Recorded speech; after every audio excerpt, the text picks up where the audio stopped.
Do you know how to write a perfect PTE academic introduction to the essay? If you do, it's going to set up the rest of the essay, including the structure. It's going to make it easier for you, and you're going to get a way better score.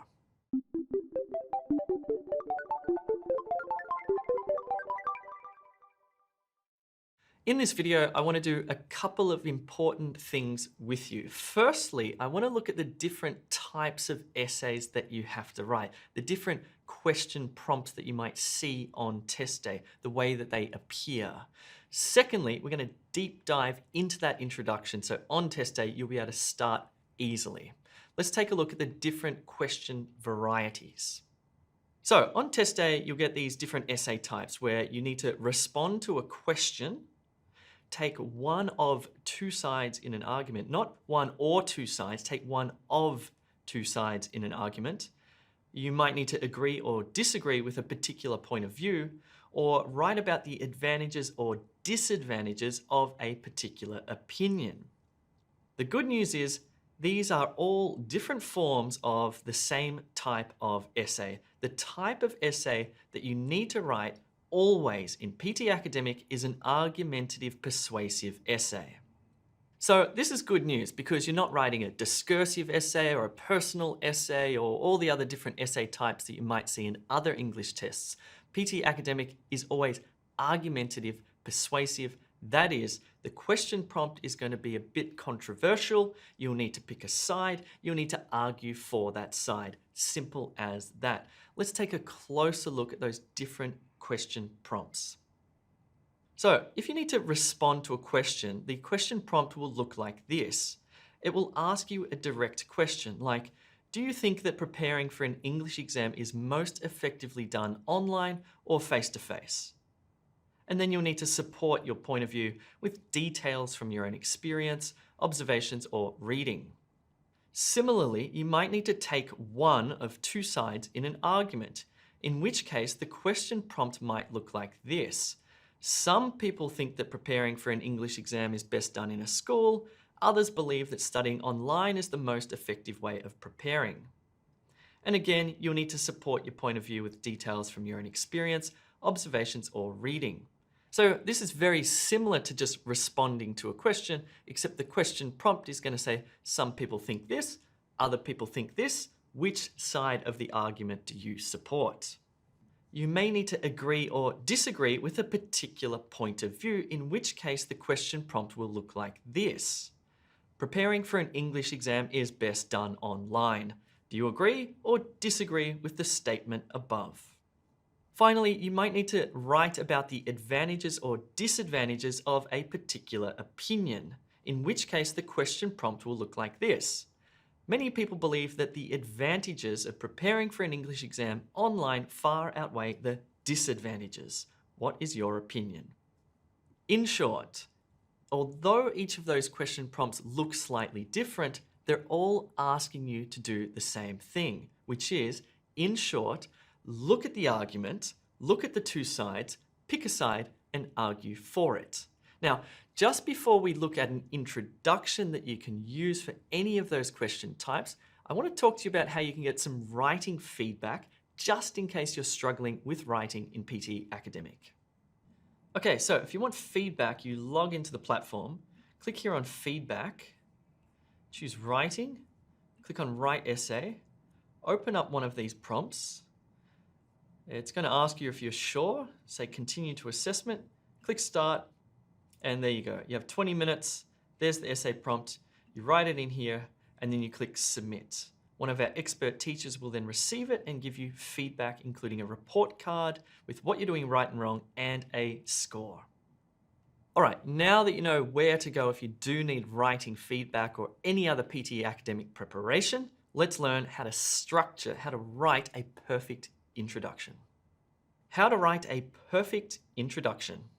What we're looking at here is a perfect introduction, and it's based on the question about whether to study online or not for your English exam. It could be any particular question type at all though. Now, sitting behind this paragraph is a structure. Let me just read you the paragraph first, then we're going to deep dive and look at that structure. Many countries require proof of English proficiency for migration, university entrance, or employment. When preparing for an English exam, candidates need to decide whether preparing online or face-to-face will be more effective. In this essay, I will argue that online preparation is superior to face-to-face learning because it is more efficient and more personalized. Great, so that introduction there has 3 parts, okay? It has an overview statement, then it has the question prompt, which has been rewritten in my own words. Then in the last part, it briefly outlines what the rest of the essay is going to discuss. In short, the 2 main arguments. Again, it has 3 parts: an overview statement, the rewritten prompt, and the main arguments outlined very briefly. Let's take a close look at the overview statement. So when I say overview statement, the first sentence or the first couple of sentences that you write in your essay need to be very broad and they need to set the context of the essay. They're not details, okay? You're really just setting an outline or a background of what you're going to talk about. So for example, if you had to write an essay about social media addiction or something like that, you would just say something very broad and you would say, social media has become increasingly popular over the last decade. Something like that, okay? Let's take a look at 4 different overview statements for this particular question type. So if you had to write about English exam preparation, you could say something like, many countries require proof of English proficiency for migration, university entrance, or employment. Or you could say English language examinations have been around for many decades. Or English tests can be a very challenging experience for many candidates. Or English exams typically test candidates on their reading, writing, listening, and speaking abilities. So each of these sentences has not yet addressed the question prompt. There's certainly no details or examples or anything like that. They are just broad, general statements about English tests. That's it. That's all you need to do for the first part. Let's look at the second part. So this is where you rewrite the question prompt in your own words. So on the left-hand side here, you'll see the different question prompts that we saw before. For example, the direct question, which was, do you think that preparing for an English exam is most effectively done online or face-to-face? Now on the right-hand side, you'll see that I've paraphrased each of these question prompts. In other words, I've written the question prompt in my own words. I've used some of the same language and some of it I've changed. I've also written a sentence differently. For example, for A, I've said, when preparing for an English exam, candidates need to decide whether preparing online or face-to-face will be more effective. For B, which says, some people think that preparing for an English exam is best done in a school, others believe that studying online is the most effective way of preparing. What I have written there is, while some people believe that traditional face-to-face preparation is best, others think that preparing online is more effective. For C, the question prompt said, preparing for an English exam is best done online. What I've written is some people are adamant that online study is the most effective method to prepare. And finally, D said many people believe that the advantages of preparing for an English exam online far outweigh the disadvantages. I wrote, it is often argued that preparing for an English exam is more advantageous compared to preparing in a face-to-face setting. Now, you need to use some of the words from the prompt directly where they aren't changed. For example, the word effective or exam. Maybe you could change the word exam to examination or test, for example. But what you're ultimately doing is just rearranging it, writing it in a different sentence structure, effectively capturing the same meaning, but rewriting it in your own words where you can. That's the second part of the introduction. It's simple so far. You've got the overview statement, then you rewrite the question prompt in your own words. Now let's look at the third and final part of the introduction. So this is really important. This is where you outline your arguments very briefly. Take a look at A. In this essay, I will argue that online preparation is superior to face-to-face learning because it is more efficient and more personalized.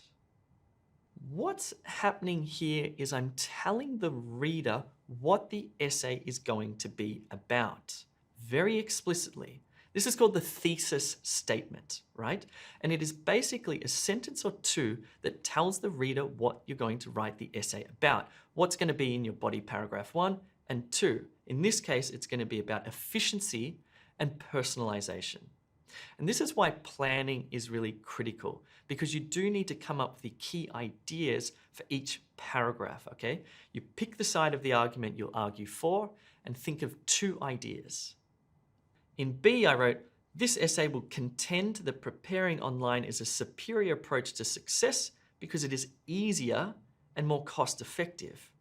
So you can see here that my paragraphs, or what my essay will be about, will be how it's easier and more cost effective to study online.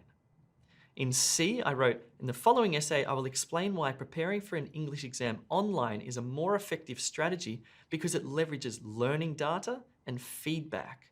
So you can see I'm going to write about learning data in paragraph 1 and feedback in paragraph 2.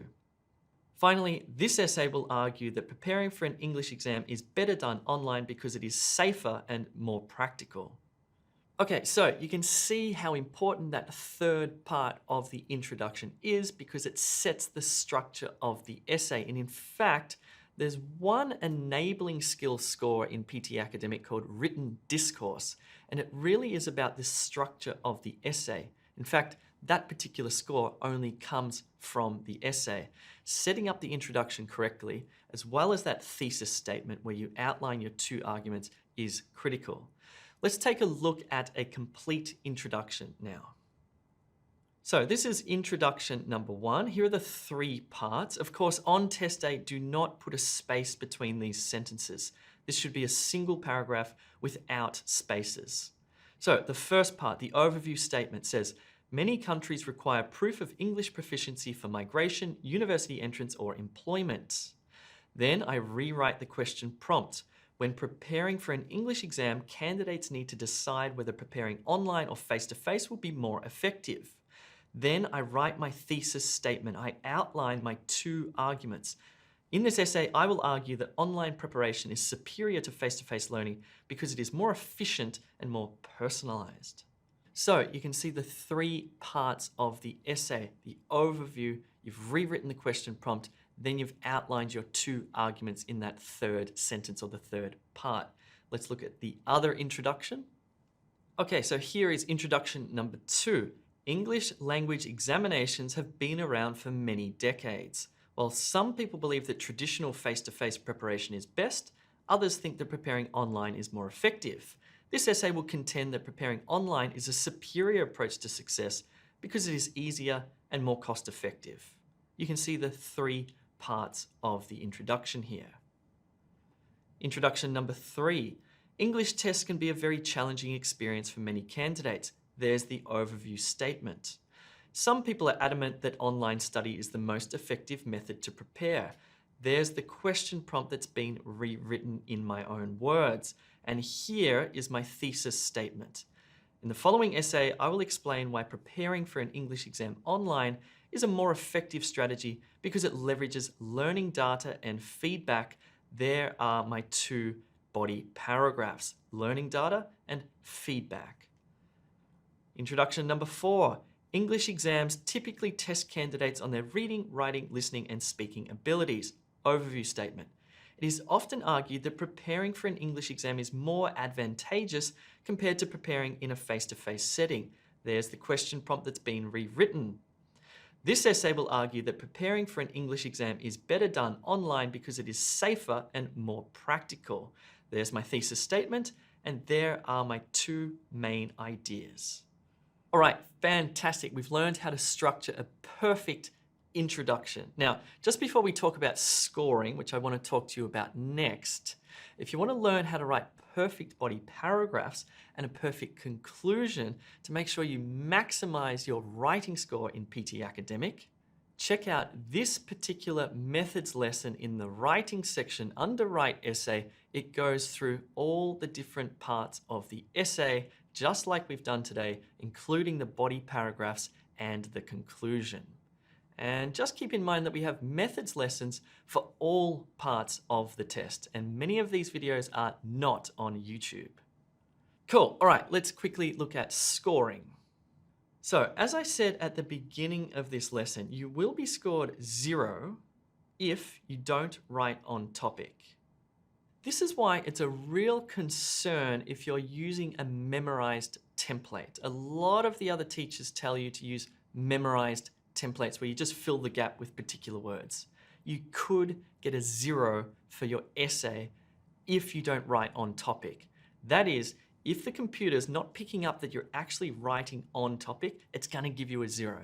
That's why a structure, like what we've learned today, is so much better. It's always going to be on topic, and it's going to be much more flexible so you can actually answer the question. Secondly, you'll get 0 if you don't write in English, so yeah, that makes sense. You'll get 0 if you write in all capital letters, so please do not put the caps lock on. And you'll get 0 if you don't write anything at all. More specifically for the essay, you'll get a score between 0 and 3 for content, that is, if you're on topic or not. You'll get a score from 0 to 2 for development, structure, and coherence. So this introduction, for example, would give you a perfect 2. Length of the essay is scored from 2, so just make sure you write between 200 and 300 words. General linguistic range is scored from 0 to 2. This is your grammar and vocabulary. Grammar, usage, and mechanics is scored from 0 to 2. This is your grammar and sentence structure. And vocabulary from 0 to 2. This is vocab, and spelling from 0 to 2 as well. For the essay, it contributes points to your writing score and the enabling skill scores of grammar, spelling, vocab, and, as I mentioned, written discourse. Cool, hopefully you found that helpful. Now you know how to structure up a perfect essay introduction for PTE Academic. If you do need more help, check out E2 Test Prep at e2language.com. My name is Jay. See you soon.